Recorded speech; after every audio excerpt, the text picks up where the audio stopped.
오늘 함께 읽은 말씀을 통한 우리에게 주실 하나님의 은혜의 말씀의 제목은 객관적인 믿음과 주관적인 믿음입니다.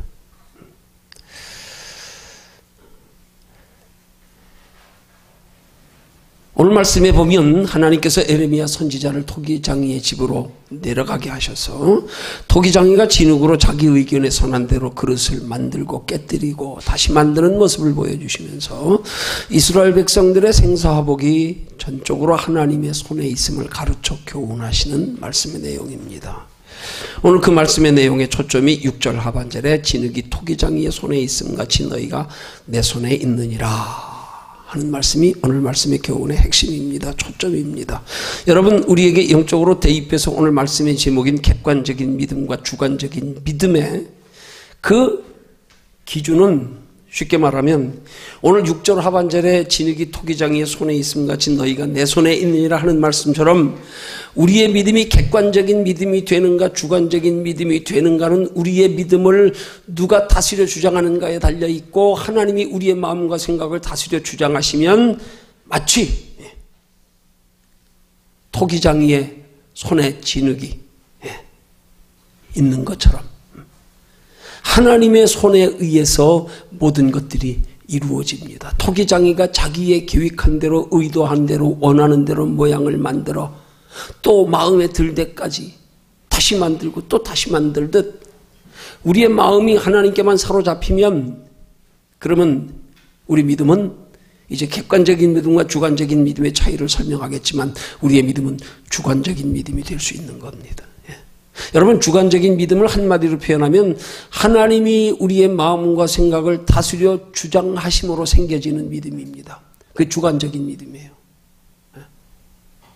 하나님이 내 마음과 생각을 다스려 주장하시지 않고 하나님의 말씀을 내 신념으로 내 생각으로 내 의지로 내 감정으로 받아들일 때는 그는 레마의 음성으로 들려지지 않아요. 그건 객관적인 믿음이 돼요.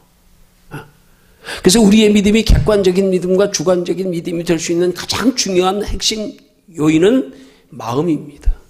마음에 달려 있어요. 객관적인 믿음과 주관적인 믿음을 내가 결정하고 내가 판단하고 내 의지로 되는 게 아니에요. 이 객관적인 믿음과 주관적인 믿음을 영적으로 대입해서 설명드리면 하나님의 말씀이 전해질 때 그 말씀이 여러분들에게 객관적인 믿음은 로고스의 말씀으로 들리고요. 주관적인 말씀은 레마의 음성으로 들리는 거예요. 하나님의 말씀이 우리의 귀에 우리의 마음에 들려질 때에 레마의 음성으로 들려지는 것이 비로소 그게 성령으로 역사하시는 하나님의 말씀이 되는 거예요. 그럴 때 그 말씀이 나를 움직여요. 그 말씀이 나를 변화시켜요. 그 말씀이 내게 하나님이 우리에게 원하시는 바, 계획하시는 바, 의도하는 바 믿음의 역사가 나타나게 해요.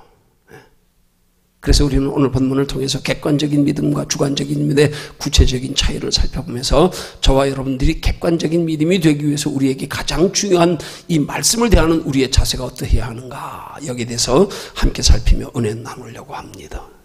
서론적으로 먼저 이미 말씀드렸지만 하나님께 성도에 대한 믿음의 자세를 크게 두 가지로 유형으로 나누면 이 객관적인 믿음, 주관적인 믿음이 있단 말이에요. 이걸 영적으로 다시 설명하면 하나님의 말씀을 들을 때 어떤 사람은 로고스의 말씀으로 들을 수 있고 어떤 사람은 레마의 말씀으로 들을 수 있단 말이에요. 그 로고스의 말씀과 레마의 말씀이 하나님께서 내 마음을 다스려 주장하시느냐 그렇지 않느냐에 달려 있단 말이에요. 하나님이 내 마음과 생각을 다스려 주장하시느냐 그렇지 않느냐의 차이는 내 마음이 하나님을 향하냐 그렇지 않느냐에 달려 있단 말이에요. 내 마음의 자세에 달려 있단 말이에요. 자, 그럼 먼저 첫 번째로 살펴볼 것은 그럼 객관적인 믿음과 주관적인 믿음의 구체적인 차이가 무엇인가? 여러분, 사전적인 의미로 보면은요, 객관적이라는 말의 뜻은 사물을 바라볼 때 자기와의 관계에서 벗어나서 제3자의 입장에서 바라보고 생각하는 것을 가리켜 객관적이라고 말합니다. 비교하여 주관적이라는 말의 뜻은 사물을 바라볼 때 자기의 견해나 관점을 기초로 해서 나를 중심으로 해서 그 사물을 보고 생각하는 걸 주관적이라 그래요.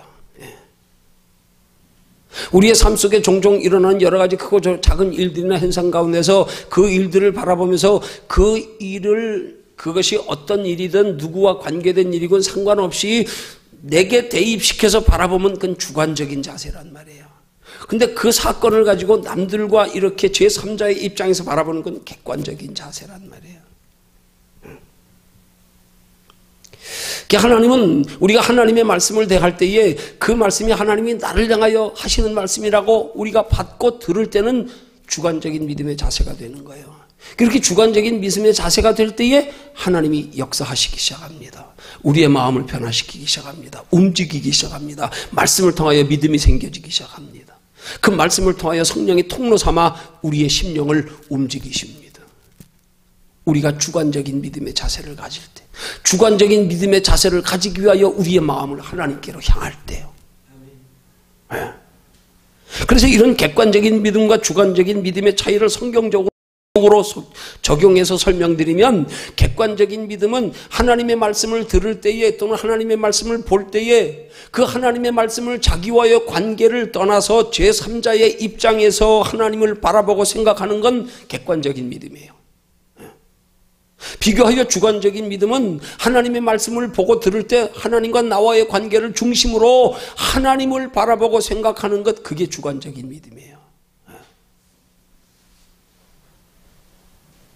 그 다음 큰 두 번째로 이런 객관적인 믿음과 주관적인 믿음의 차이를 실제 우리의 신앙생활에 적용해서 한번 살펴보면, 크게 세 가지 면으로 살펴보면, 작은 첫 번째로 이 객관적인 믿음과 주관적인 믿음의 차이는 말씀을 대하는 마음의 자세에서 차이가 나는 거예요. 객관적인 믿음은 성경에 기록된 말씀이나 혹은 성경에 기록된 말씀에 근거한 모든 하나님의 말씀의 가르침과 권면과 교훈의 말씀을 하나님과 나와의 관계를 떠나서 제3자의 입장에서 보고 듣고 이론적으로 혹은 지식적 차원에서 보고 듣는 걸 객관적인 믿음이라고 그래요. 이렇게 들으면 말씀을 통하여 하나님이 역사하실 수가 없어요. 이론적으로 지식적으로 듣고 분별을 하지만, 그래서 우리 신앙은 지식과 차원이 다른 거예요. 지식이라고 하는 것은 우리가 그 내용을, 우리가 알아들을 수 있는 내용을 우리가 이론적으로 받아들여져서 정립되는 이해지만, 하나님의 말씀은요, 말씀의 내용이 그대로 우리에게 그 내용대로 이해되어지고 받아들여지는 게 아니라, 그 말씀을 우리가 마음의 자세를 하나님을 향하여 어떻게 가시는가에 따라서 그 말씀의 내용 자체로 문장적으로 의미로 볼 때는 그 의미가 아닌데, 그 말씀을 들을 때에 그 말씀이 내게 필요한 말씀으로 변형되어져 들리기도 한다는 사실이에요.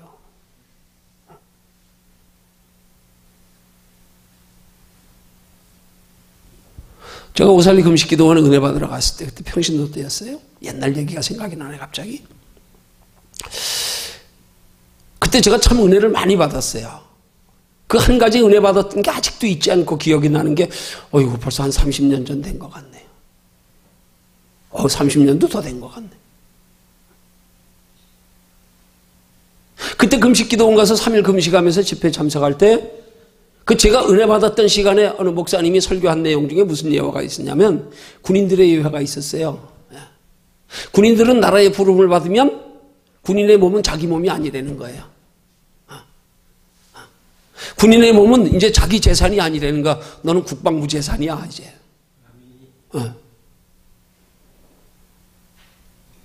근데 군인은 훈련받다가 코피를 흘렸어요.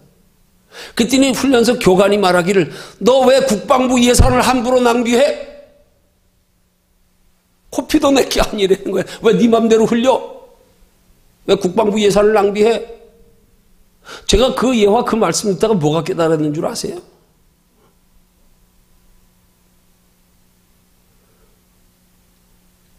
제가 대도골짜기에 살며 기도하며 훈련받을 때 담임 목사님한테 특별히 요청을 해가지고요, 허락만 해주시면 중고등학생들 데리고 내가 매주 토요일마다 성경 공부를 하겠습니다. 그러기 위해서 나부터 먼저 하나님 앞에 매달려 성경을 살펴 공부해서 내가 깨달은 만큼으로 학생들에게 좀 가르치며 은혜를 나누고 싶습니다. 담임 목사님한테 요청을 했더니 기꺼이 흔쾌히 그렇게 하라고요. 그래서 그 학생들을 매주 토요일이면 밤에 골짜기 호롱불 밑에 벌 키우는 골짜기에 들어가서 아이들을 가르치며 함께 은혜 나누고 그랬어요. 근데 그때 아이들이 막 대여섯 명씩 어떨 때 많이 오면 7, 8, 10명씩 올 때 되면 때로는 은근히 걱정도 됐어요. 야, 얘들 와가지고 이렇게 다 퍼주고 같이 먹고 뭐 이러고 차 마시고 이러다 보면 나 먹을 거 없으면 어쩌나. 때로는 그런 걱정도 됐다니까요. 왜냐하면 그때 훈련 받을 때기 때문에 하나님 앞에 영적인 훈련을 받을 때기 때문에 굉장히 힘들었어요. 정말 힘들었어요.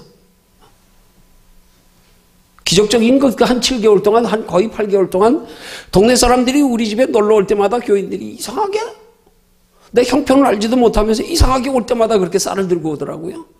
한 7, 8개월 동안 쌀을 한 톨도 사 먹지 않고 정말 기적적으로 하나님이 채워주시는 은혜를 경험하며 살던 데였대. 근데 학생들이 올 때마다 은근히 마음속에 걱정이 되는 거예요. 야, 얘들 와가지고 다 퍼주고 나면 나 못 먹나? 그런데 너 왜 국방부 예산을 함부로 낭비하는 한마디에 깨져버렸어요? 그 애들 와서 함께 은혜 나누며 성경 공부 가르친다 그러면서 함께 저녁도 때로는 같이 먹고 뭐 차 마시고 이러면서 걱정했던 것들이 갑자기 내 속에 그냥 하나님 앞에 불신앙으로 얼마나 가슴에 뜨겁게 부딪혀 오는지요. 그 자리에서 그만 통곡하고 울었어요, 내가. 아니, 훈련받다 코피 흘린다고 너 왜 국방부 예산을 낭비하는 말이 나하고 그렇게 애들이 우리 집에 놀러 왔을 때 내가 그들에게 같이 나누어 먹으면 그걸 걱정하는 거하고 무슨 상관이 있는 말씀이냐고요. 근데 그 국방부 예산을 왜 낭비하는 말에 내 삶이 퍼뜩 지나가면서 내가 평소에 그들과 함께하며 그들에게 나누었던 그 걱정했던 것들, 아까워했던 것들, 그게 얼마나 가슴에 큰 아픔으로 다가오는, 그 자리에서 통곡하고 울어버렸어요.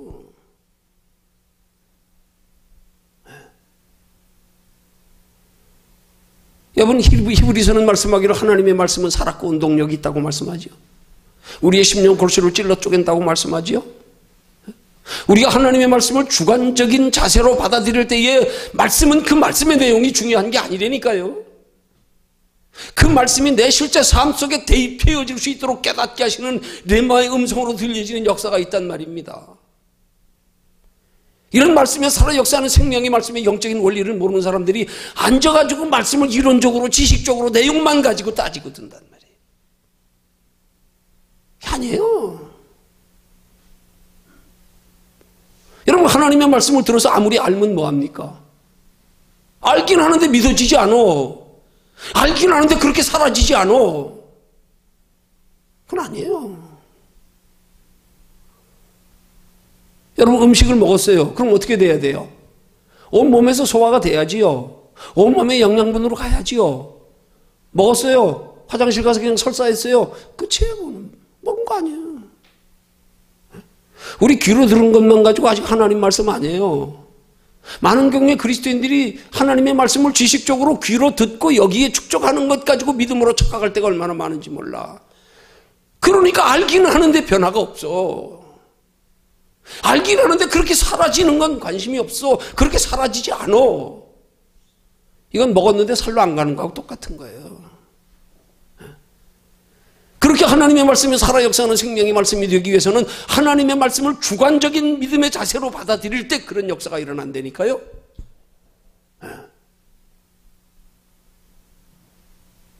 말씀을 내용으로만 들으려고 그러지 마세요. 하나님이 지금 내게 말씀하신다. 이런 자세로 받아들일 때부터 보이지 않게 말씀은 여러분들의 심령 속에 역사가 시작됩니다. 전혀 말씀은 그게 아닌데 엉뚱한 게 깨달아지는 거예요.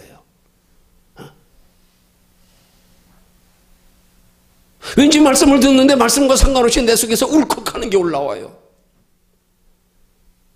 말씀 듣다가 강하게 역사하면 그 말씀 듣다가 말씀의 내용은 다른 건데 병도 고쳐요.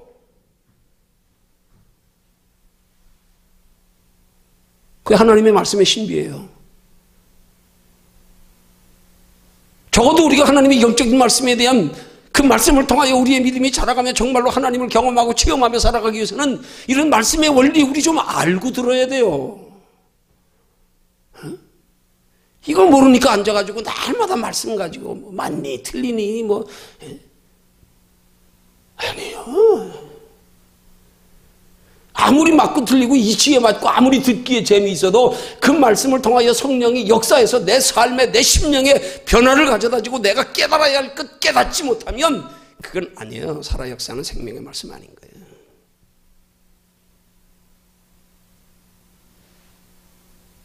이런 영적인 원리를 우리가 똑바로 알 때 비로소 우리는 객관적인 믿음과 주관적인 믿음의 차이를 구분하는 거예요. 그 객관적인 믿음과 주관적인 믿음의 차이는 내가 하나님의 말씀을 대하는 자세가 어떤가에 달려있단 말이에요. 여기서 내 삶의 변화도 일어나고요. 엉뚱한 것도 깨달아지고요. 진짜 하나님의 말씀은 살아 역사하는 생명의 말씀이 되는 거예요. 심령 골수를 진짜 찔러 쪼개는 거예요. 말씀 듣다 병드나요.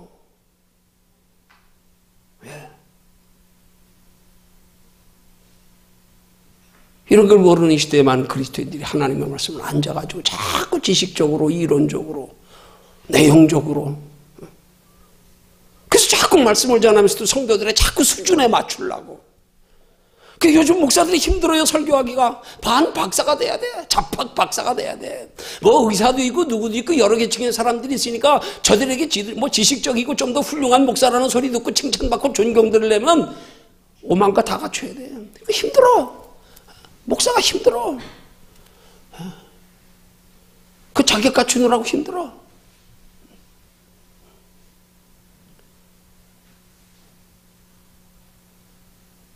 한우산 기도원 가면 수요일에 그렇게 목사님들이 많이 집회를 참석하시더라고요. 기도하러 올라오셨다가 그 예배의 습관이 있으니까 월요일부터 목요일까지 집회하면 월요일부터 목요일까지는 목사님들 거의 안 올라오셔요. 올라와 있어. 근데 집회는 참석 안 하셔요. 왜? 다 자기들끼리 기도하러 올라왔으니까. 기도굴에 들어가서 잣나무 숲에 들어가서 기도하러 오셨어요. 일주일 내내. 그렇게 일주일 내내 기도하러 모으는 분들이 많아. 근데 수요일은 자기들이 교회에서 수요 예배 습관이 있으니까 그 습관 때문에 수요 예배 참석 안 하면 찜찜하니까 수요 예배는 많이 참석하셔요. 그 온 분들 중에서, 산에 올라온 분들 중에서. 그래서 목사님들이 수요 예배 좀 많이 참석한 시간에 하나님이 말씀 중에 그런 깨달음을 주셔서 그 말씀 전하게 된 건데, 많은 경우에 목사님들이 성도들에게 그들의 수준에 맞게, 형편에 맞게, 지식에 맞게 뭔가 그들에게 이해하기 쉽도록 세상 이치적으로 가르치기 위해서, 전하기 위해서 얼마나 많은 걸 우리가 수집해야 되는지 모릅니다. 마치 큰 항아리 갖다 놓고 외부에 물을 잔뜩 채워놓고 채워놓은 것 가지고 필요에 따라서 퍼주듯이요. 그런 비유를 통해서 하나님이 나를 통하여 깨닫게 말씀 나가게 하시는 말씀이 뭐였냐면, 하나님 앞에 정말로 하나님이 역사하시는 생명의 말씀의 통로가 되기 위해서는 우리가 자꾸 세상적인 지식적으로, 이론적으로, 뭔가 경험적으로 많은 자료를 모아가지고 자꾸 퍼주는 것에 국한되지 말고, 거기에 중점을 두지 말고 근본적으로 내 속에서 하나님의 성령의 생수가 솟아나오게 해라. 이런 말씀을 하나님이 하게 하시더라고요. 그때 생각나게 하시더라고요. 그때 하나님이 생각나서 말씀하게. 그때 내가 자료를 다 수집해서가 아니고 그때 성령님이 생각나서.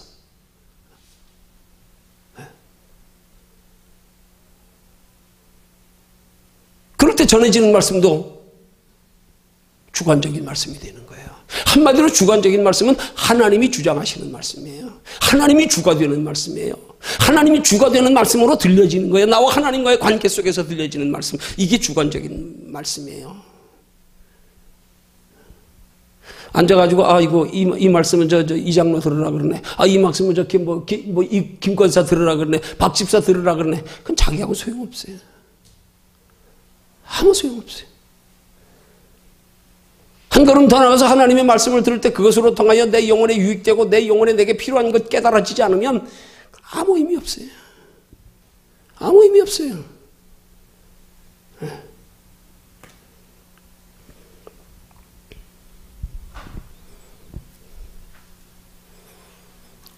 그러니까 오늘 본문의 6절 말씀에서 너희가 내 손에 있느니라 하는 말씀을 내가 아닌 다른 성도들의 생사화복이 하나님의 손에 있다는 말씀으로 들으면 그건 객관적인 믿음이에요. 나와 상관없어. 그런데 너희가 내 손에 있느니라는 말씀을 지금 내 인생의 생사화복이 하나님의 손에 있다는 말씀으로 들으면 주관적인 믿음의 자세로 내게 해당되는 말씀이 되는 거예요. 그럴 때 진짜 내 인생의 생사화복이 하나님 손에 있어지는 거예요. 그럴 때 아무리 하나님이 우리에게 너희가 내 손에 있느니라 해도 우리 스스로 그 말씀을 받으면서 내가 하나님의 손에 있음을 인정하지 않으면 하나님의 손에 있는 거 아니라니까요. 내 믿음대로 될지어다. 그럼 그 사람에게 상관없는 말씀이 되는 거예요. 상관없는 말씀 들으면서 흥분하지 마세요. 네? 상관없는 말씀 들으면서 나한테 주는 말씀도 아닌데 뭘 그 말씀 가지고 흥분해요? 뭘 그 말씀 가지고 시험 들어요? 나하고 상관없어요, 그거는. 진짜 내게 상관 있는 말씀으로, 주관적인 말씀으로 내 속에 역사하시면은요, 은혜가 되게 돼 있어요. 죄를 깨달아서 통곡이라도 하게 돼 있어요. 변화가 일어나게 돼 있어요. 죄가 지적되고 깨달아지면 회개가 터지게 돼 있고요. 그러지 않고 이론적으로 지식적으로 듣는 것 가지고는 이건 살아 역사하는 생명의 말씀 아니에요. 아무리 좋은 음식이면 뭐합니까? 내가 소화시키지 못하면 소용없는 거잖아요. 그러죠? 아무리 좋은 음식이면 뭐예요? 내게 맞지 않으면 소용없잖아요. 그 음식도 희한하게 사람마다 다 알레르기가 있대. 나는 아직 알레르기 없는데 모르겠어. 먹어서 넌 탈난 거 하나. 어떤 사람은 게 먹으면 알레르기 있고 반응이 있고 뭐 사람마다 다 있대. 여러분 하나님의 말씀을 주관적인 믿음의 자세로 들으면 결코 영적인 알레르기가 없어요. 반드시 내게 유익이 되게 돼 있어요.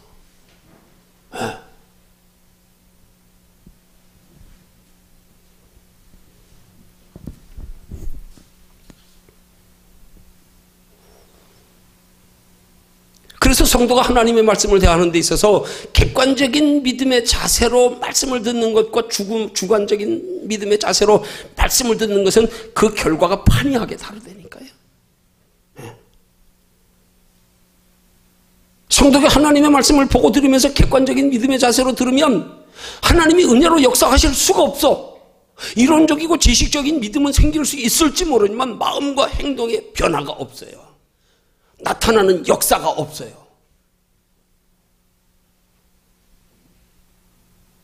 그건 믿음이 아니에요. 그냥 하나님의 말씀이 전달될 때 그냥 액면 그대로 로고스의 말씀으로 들릴 뿐이야. 레마의 말씀으로 들리지 않아. 베드로가 예수님이 그 어부의 상식에 맞지 않게 혼한 대낮에 깊은 곳에 그물 내려 고기를 잡으라 말씀하실 때 베드로가 주님 앞에 고백하기를 선생이여 우리들이 밤이 맞도록 수고하였을 때 얻은 것이 없지만은 말씀에 의지하여 내가 그물을 내리리라 하는 말씀에서 그 말씀의 헬라어 원문을 통해서 보면 베드로가 레마라고 하는 단어를 써요. 이게 도저히 이치적으로 상식적으로는 혼한 대낮에 깊은 곳에 금을 던진다는 말이 상식에 맞지 않아요. 바닷가에서 잔뼈가 굵은 베드로의 경험과 상식으로는 도저히 맞지 않는 말이에요. 근데 그 말씀이 레마의 음성으로 들려지니까 왠지 이게 던져지고 싶고 믿어지는 거예요. 이게 이치에 맞지 않는 말씀인데 당신이 그렇게 말씀하시니까 왠지 믿어지는 거예요. 던져보고 싶은 거예요. 그래서 그 말을 하는 거예요. 베드로가 믿어지지 않지만 이해되지 않지만 왠지 마음이 동하네요. 내가 한번 던져보겠습니다. 그런 말인 겁니다. 레마의 음성으로 들었더니 역사가 일어난 거예요. 여러분 레마의 음성으로 들어질 때에 그 말씀을 통하여 역사가 일어납니다. 변화가 일어납니다. 응답이 생깁니다. 축복이 생깁니다. 그 말씀 들으면서 아무 생각 없이 넉넉히 귀만 열어놓고 듣지 마세요. 그럼 굉장히 중요한 거 놓쳐요. 마음까지 열으셔야 돼요. 안 열으면 소용없어요. 마음 안 열면 도리어 사탄의 역사예요. 말씀에 시험 들어요. 은혜가 되지 않아요. 상처가 돼요. 이 원리를 똑바로 알아야 된단 말이에요. 그 말씀의 내용 가지고 잘하니 못하니 뭐 은혜롭니 아니니 이 기준이 잘못됐어. 그 말씀을 통해 성령이 역사하시느냐 역사하지 않느냐, 그 말씀이 오늘 내 영혼에 뭔가 하나님이 나로 필요한 것을 깨닫게 하시느냐, 변화시키느냐, 은혜를 주시느냐, 감동을 주시느냐, 이게 없으면 헛들은 거예요.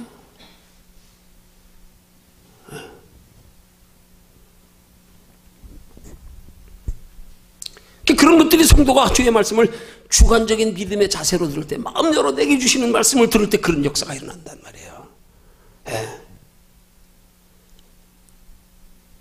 심령의 변화가 있고요. 삶의 행동의 변화가 있고요. 나타나는 역사가 있단 말입니다. 그래서 하나님이 귀하게 여기시는 믿음의 자세는 주관적인 믿음의 자세란 말이에요.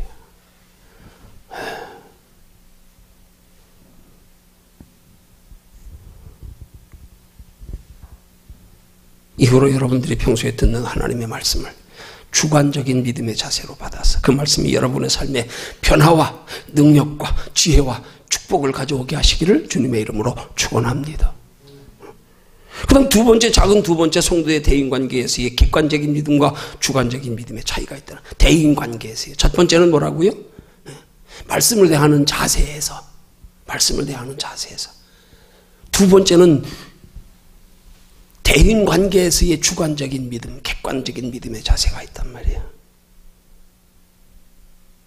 여러분, 성도의 대인관계에서 생겨지는 크고 작은 여러 가지 유형의 모든 일들에 대해서 그 일이 좋은 일이든 나쁜 일이든 원하는 일이든 원치 않는 일이든 그 일에 생겨지는 일들의 원인을 상대방에서 찾는 것은 객관적인 믿음입니다. 그러나 그 원인을 내게서 찾고 하나님과 나와의 관계에서 찾는 건 주관적인 믿음입니다. 어떤 사람이 나와의 관계에서 내게 상처를 주고 내게 손해를 끼쳤어요. 근데 그 원인을 상대방에서 찾는 경우 우리는 많잖아요. 아니 실제로 우리 엄밀히 따져보면 내가 잘못해서 그런 것일 수도 있어요. 근데 우리는 보편 내 중심으로 생각하면 내가 잘못한 것도 상대방 탓으로 돌리는 경우가 많잖아요. 우리 그걸 뭐라 그래요? 정치꾼들이 흔히 자주 하는 말, 내로남불. 내가 한번 로맨스고 남이 한번 불륜이고, 내가 남에게 상처를 주면서도 자기는 내가 저 사람에게 상처 입었다고 생각하는 거예요.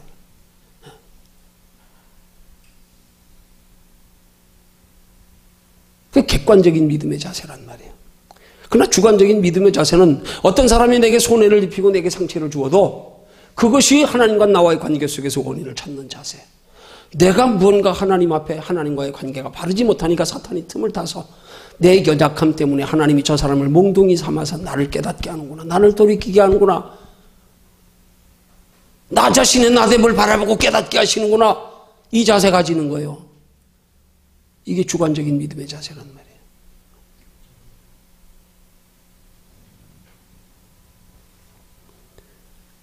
그 모든 생활 속에서 생기지는 모든 일들을 다 그 원인을 내게서 찾고 하나님과 나와의 관계에서 찾는 것, 이게 성경적인 바른 믿음의 자세란 말입니다.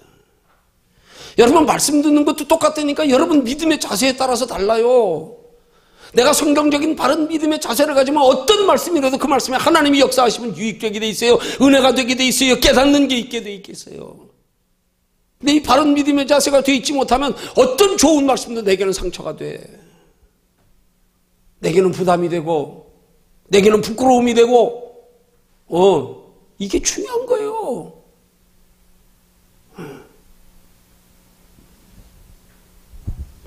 여러분 이치적으로 한번 생각해 보세요.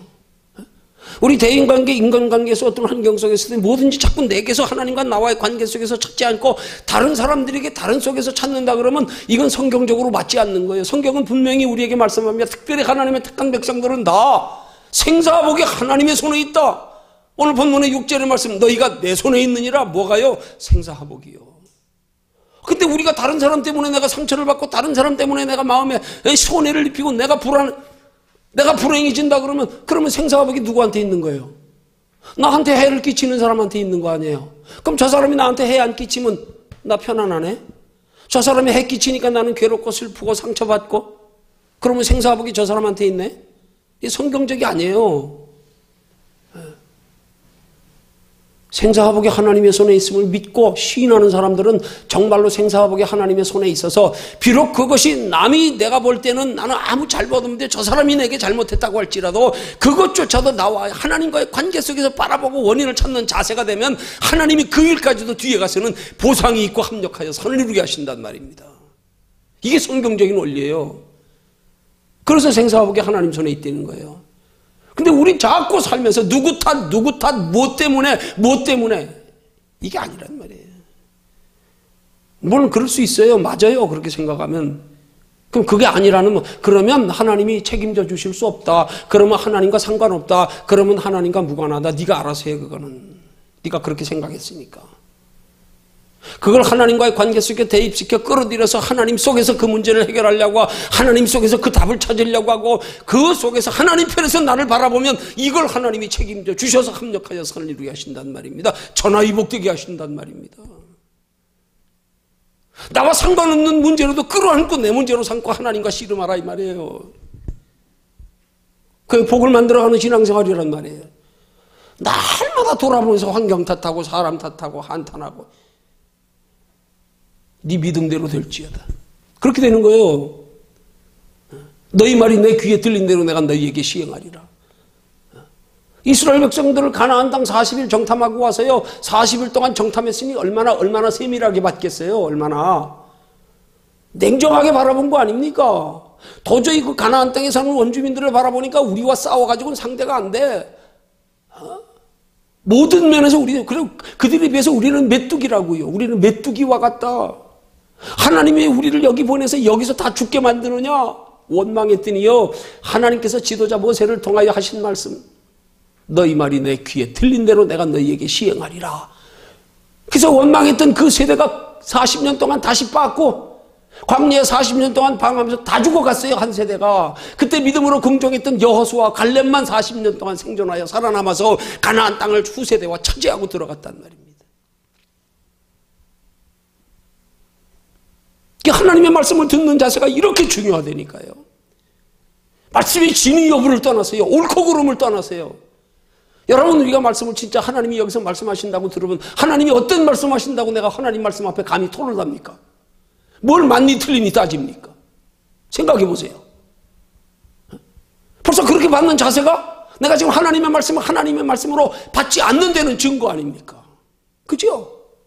그럼 그 사람하고 상관없어요.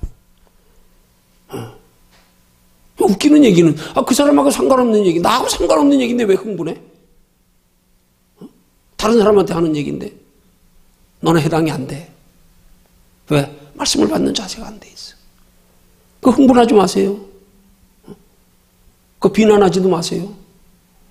왜 남의 얘기하는데 끼어들어서 비난해? 왜 판단해? 에이. 얼마나 불신앙적인 거예요. 얼마나 악한 마음의 자세예요. 내 인생 불행하게 하는 거예요. 그게.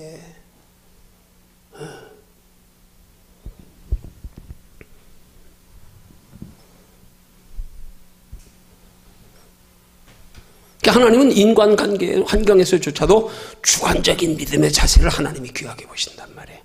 뭐든지 하나님과 나와의 관계 속에서 답을 찾으려고 하는 자세. 그럴 때 우리에게 답을 주시는 이는 오직 하나님. 왜? 내가 하나님 속에서 답을 찾으려고 그러니까 내 믿음대로 될지어다. 이게 귀한 거란 말이에요.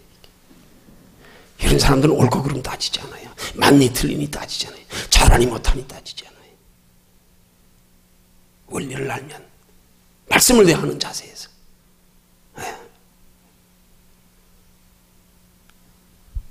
그 다음 세 번째로 어떤 차이가 있는가? 주관적인 믿음과 객관적인 믿음의 차이. 환경 속에서. 첫째는 말씀을 대하는 자세에서, 두 번은 대인관계 속에서, 세 번째는 환경 가운데서. 뭔가 하는 일이 잘 안 되고 막힐 때 그 원인을 주변 환경과 여건에서 찾는 건 객관적인 믿음이에요. 그 무언가 하는 일이 잘 되고 안 되는 게 원인이 하나님께 있는 게 아니라 주변 환경과 여건 탓이라 여기는 것, 그거 생사화복이 하나님의 손에 있음을 부인하는 거예요. 그런 사람들은 하나님이 간섭하지 않습니다. 그건 내 일 아니에요. 하나님 도와주지 않습니다. 그런 사람들은 하나님이 도와주셔도 몰라요. 안 깨달아져. 믿어지지 않아. 그런 사람들은 하나님이 도와주셔도 인정 안 해요. 그런 사람들은 하나님이 도와주셔도 깨닫지 못하고 인정하지 않기 때문에 믿음이 자라지 않아요. 머리로는 알지요. 착각하면 안 돼요. 머리로 아는 거 믿음으로 알면 큰일 나요. 큰일 나요. 아니에요.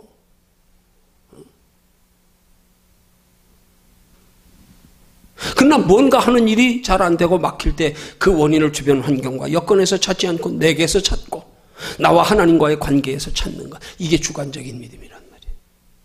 그 사람도 하나님이 내게 붙여주셨다. 저 사람도. 나를 괴롭히는 사람도 하나님이 내게 무언가를 가르칠 게 있고 내게 무언가를 바로잡아야 할 게 있고 그걸 통하여 내게 무언가 하나님이 깨닫고 나를 변화시켜 유익되게 하기 위한 이유에서 저 사람을 내게 붙여주셨다. 내 믿음대로 될지어다. 그렇게 되는 거예요. 그렇게 되는 거예요.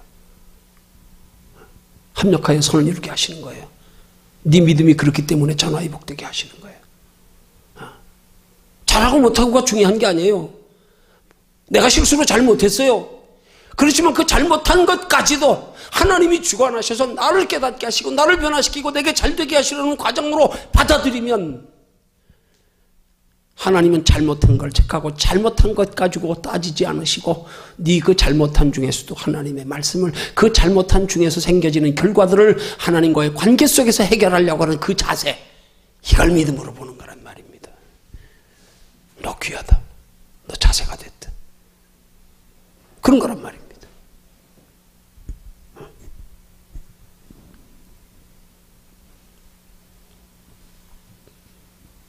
그게 진짜 생사와 복을 주관하시는 하나님을 인정하는 거 아니에요? 뭔가 하는 일이 잘 안 되고 막히는 원인이 환경에 있는 게 아니라 근본적으로 하나님과 나와의 관계에 있다.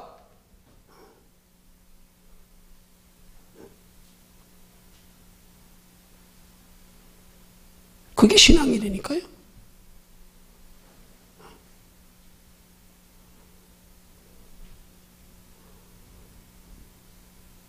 자, 그러면 이제 마지막 큰 그럼 우리가 그렇게 주관적인 믿음을 가질 때 하나님은 어떻게 역사하시는가? 어떻게 역사하는가? 우리가 주관적인 믿음을 가질 때 하나님이 주관적으로 역사하십니다. 모든 일이 다 내 중심이 되게 하세요. 나와 연관된 모든 것들을 나와 연관시켜 생각하는 사람들은 내 주변의 모든 일을 나와 연관시키는 모든 일들은 다 하나님이 내 주관적으로 나를 중심으로 풀어가신다 이 말이에요. 나를 중심으로. 그냥 내가 복을 따라가는 게 아니라 복이 나를 따라다니게 한단 말이에요, 하나님이. 누가복음 5장 1절이야 11절에 베드로의 어에게 기적의 예처럼. 예수님 베드로에게 두 배 가득 잠길 그물이 찢어질 정도의 많은 고기가 잡히게 하신 것이요. 예수님이 베드로를 배를 저 고기 많은 데로 데리고 가시지 않았어요. 밤새 한 마리에 잡지 못한 그곳에서 고기가 몰려오게 했다니까요. 몰려오게 했다니까. 밤새 한 마리의 고기도 잡지 못한 그 환경을 고기들이 잔뜩 모이는 환경으로 환경을 바꾸어 주셨단 말입니다. 내가 환경 쫓아가는 게 아니에요. 내가 사람 쫓아가는 게 아니에요. 하나님이 사람을 나를 붙여주시기에 하나님이 나 때문에 환경도 바꾸어 주시기에 그걸 성경적으로 신학적으로 영권, 인권, 물권이라 그러는 거예요. 그 어디서 오느냐? 내 주관적인 믿음의 자세에서. 그런 사람은 남 탓 안 합니다. 남 탓하는 순간에 하나님을 부인하는 거예요. 하나님의 생사와 복을. 저 사람 따라 내가 행불행이 좌우되네. 그 사람 원망하고요. 그게 신앙 아니에요. 비록 그 사람이 나한테 해를 끼쳤어도 나는 잘못 없는데 주여, 그것도 하나님이 하셨습니다. 그러면 그 결과를 하나님이 아름답게 마무리하신단 말이에요. 전화위복이 되게 하신단 말이에요. 그 자세를 보시고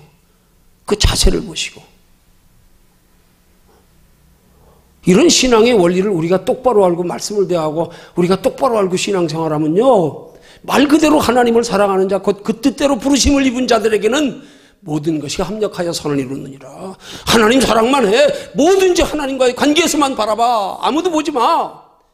보는 건 보더라도 결국은 하나님과 나와의 관계로 연결시켜. 무슨 일이든지 결정은 하나님이 내려주시게. 무슨 일이든지 비록 저 사람이 내게 내 환경에 가로막을지라도 하나님, 가로막는 환경도 하나님이 막아주시고 하나님이 열어주시고 하나님이 복된 길로 만들어 주옵소서. 이거 믿는 게 신앙이에요. 이런 자세로 말씀 듣는 사람은 말씀이 중요한 게 아니에요.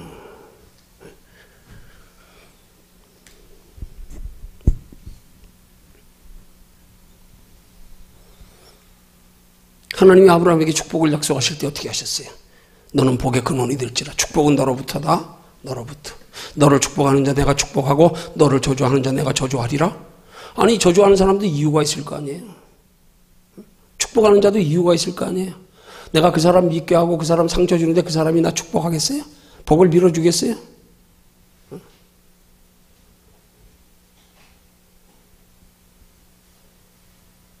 근데 중요한 것은 내가 하나님 중심이 되고 모든 것이 나와 하나님과의 관계 속에서 비록 나한테 해를 끼치는 사람, 저주하는 사람, 축복하는 사람, 어떤 사람이라도 그 모든 것들을 나와 하나님과의 관계 속에서 받아들이면 그래서 하나님이 나를 중심으로 인도하심을 내가 믿고 시인하면 뭐든지 나를 중심으로.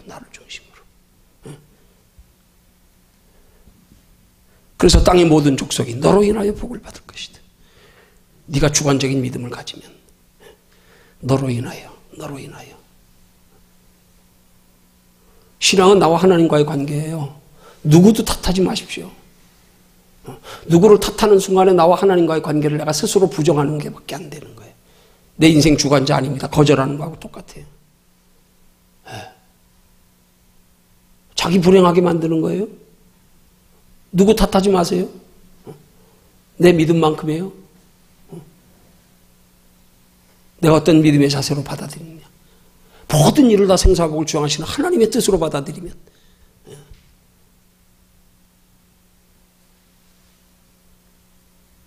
성경에 보면 우리가 그래서요. 성경 우리가 똑바른 믿음의 관점에서 성경의 맥을 살펴야 되는 거예요.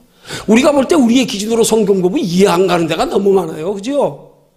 아니 이치적으로 자연적으로 떠나서 도덕윤리적으로도 보면요. 이건 이치에 안 맞아. 이건 도저히 안 맞아.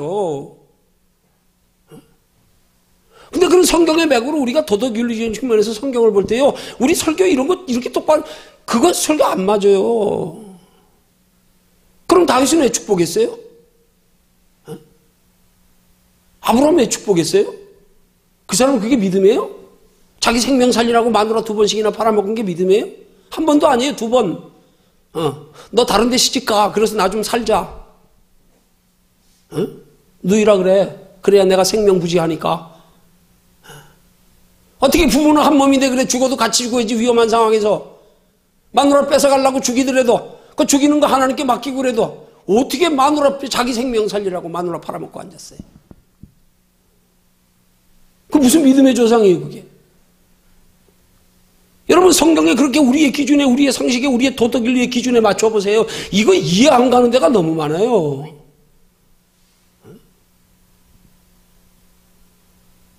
근데 오직 우리의 신앙이 그럼에도 불구하고 다윗 보십시오. 하나님을 향하여 얼마나 하나님을 사랑했으면 사슴이 시냇물 찾던 내 영혼 주를 찾기에 갈급하나이다. 하나님의 말씀은 내게 꿀송이보다 달도소이다.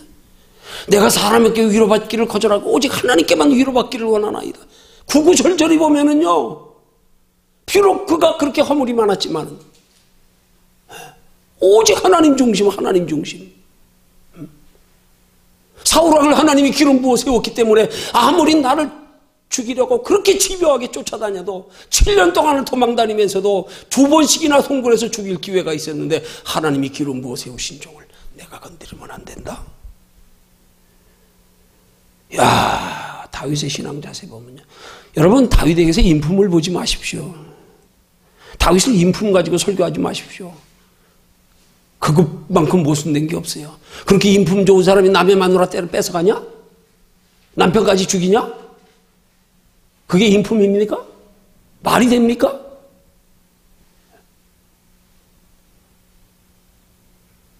뭐가 그렇게 다윗이 하나님 마음에 합했겠어요? 내 주님 없이 나는 못 사는 오직 하나님 중심. 인품이 중요한 게 아니에요.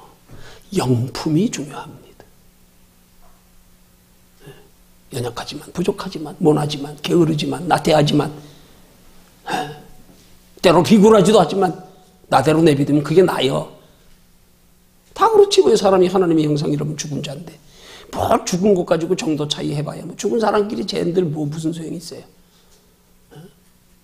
하나님이 나를 변화시키시는 만큼 사로잡으시는 만큼 쓰시는 만큼 그게 신앙의 기준이 되어야 된단 말입니다. 함부로 사람 평가하지 마세요. 하지 마세요. 하나님 책망하세요. 누가 너를 재판관으로 세웠느냐? 하나님 책망하세요. 오직 판단하실 리는 주시니라.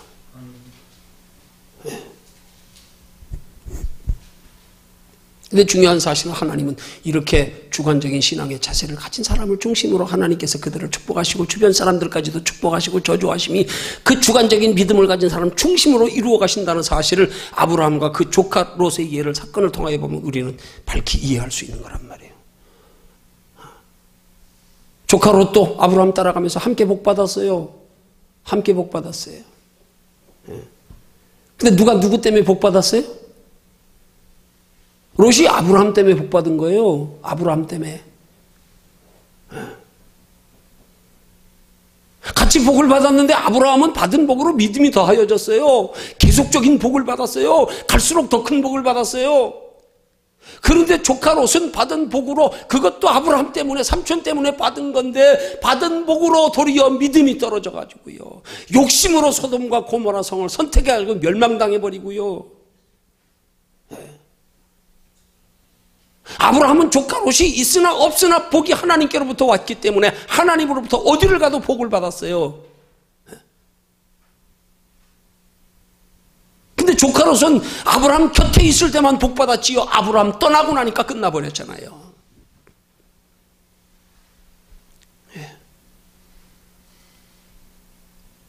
주관적인 믿음은 아브라함과 같은 복이란 말이에요. 어디를 가도 하나님이 함께 하시고. 여러분, 롯에게 선택의 우선권을 나눠줬다는 건 자기 스스로가 불행한 환경을 택하고 하나님께 맡겼다는 뜻이에요. 그때 하나님 더 큰 복을 주셨잖아요. 환경 좋은데 부유함을 택할 수 있는 목초지가 넉넉하여 자기 가축을 좀 더 풍성하게 늘릴 수 있는 환경 택한 롯은 멸망당하고 끝나버리고 오히려 양보하고 육신적으로는 희생이었지만 선택의 우선권을 양보한 것 때문에 잘하면 그것 때문에 아브라함의 소유에 가축대들이 굶어 죽을 수도 있어요. 목초지 부족하면. 그럼에도 불구하고 끝까지 하나님 편에서 하나님께 선택을 맡겼더니 이게 주관적인 믿음이란 말입니다.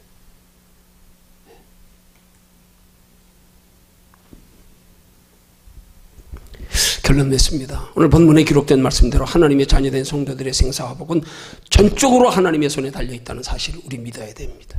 그거 믿는 게 복입니다. 어떤 관계든 어떤 상황에 있었든 하나님과 나와의 관계 속에서 답을 찾으려고 하십시오. 어떤 문제든 하나님으로부터 해결받으려고 하십시오. 사람 의지하지 마십시오. 사람 바라지 마십시오. 사람 기대지 마십시오. 하나님께 복받기를 원하거든. 하나님이 인생 책임져 주시기를 원하거든.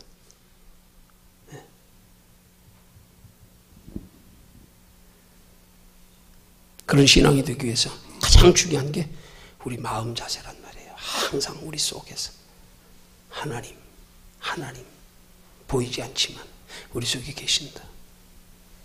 우리 속에 계신다.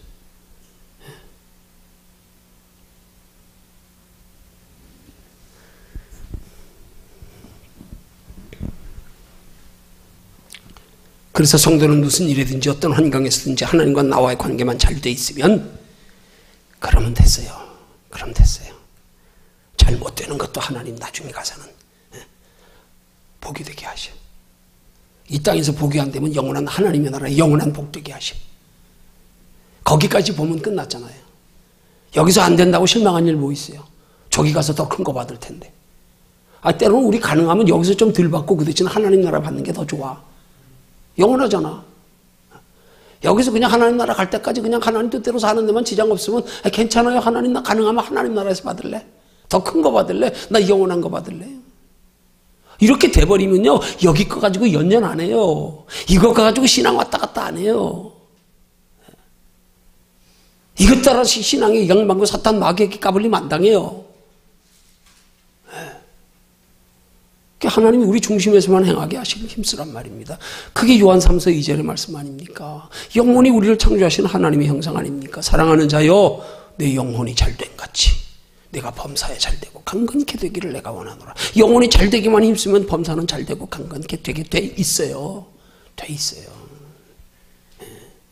영혼이 잘되기만 하면 영혼이 잘된 속에서는 가난한 것도 복이에요. 가난한 것도. 때로는 하나님이 기뻐하시면 가난도 선택할 줄 알아야 돼요. 버리고 포기하고 따라갈 줄도 좀 알아야 돼요. 그것도 하나님이 주신 건데 달라 그러면 그냥 드리면 되지 뭘 그렇게 아까워가지고 빠등빠등하다가 더 큰 거 놓칩니까? 영혼만 잘 되게 하세요. 영혼만 잘 되기를 힘쓰십시오. 합력하여 선을 이루십니다. 하나님 나라까지 상이 되게 하십니다. 없어도 여기 평안이 있습니다. 여기 담대함이 있습니다. 죽으면 죽으리라.